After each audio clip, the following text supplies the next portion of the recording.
და როგორ ეხმაურებიან ამ ფაქტს ტურისტული სააგენტოები თეონა ცხომელიძისაგან შევიტყობთ თეონა რაიმე ცვლილებები ხომ არ შეაქვთ სააგენტოებს დაგეგმილ ტურებში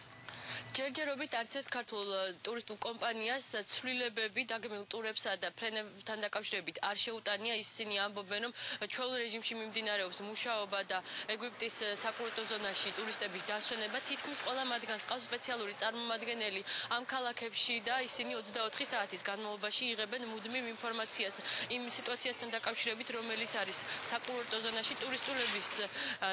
თქმით იმდენად შორს არის საკურორტო ზოლი არეულობის ეპიცენტრისაგან რომ იქ შარმ-ელ-შეიხში, ტაბაში, ჰურგადაში და სხვა ქალაქებში სადაც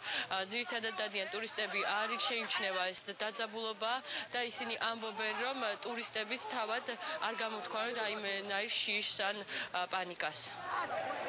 ჩამოვედით ტაბადან, იქ არის აბსოლუტურად მშვიდი გარემო, კარგი სიტუაცია დასვენებისათვის და შესამჩნევი არანაირი არეულობა ადგილი არ ქონდა. უფრო მეტი დაცულობისათვის და საიმედოობისათვის, ვიდრე დამშვიდდება მდგომარეობა, ჩვენი თანამშრომლები გაჰყვებიან ტურისტებს ტაბაში. მიუხედავად ბოლო დღეებში განვითარებული მოვლენებისა, ეგვიპტის წითელი ზღვის სანაპიროზე დაძაბულობა არ შეინიშნება, ჩარტერები სრულდება შეუფერხებლად შარმ-ელ-შეიხის მიმართულებით.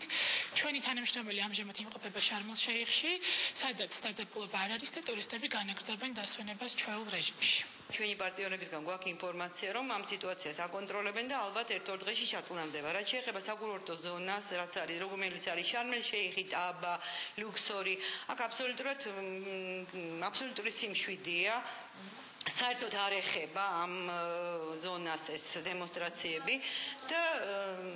ჩვენი პარტნიორები გვატყობინებენ რომ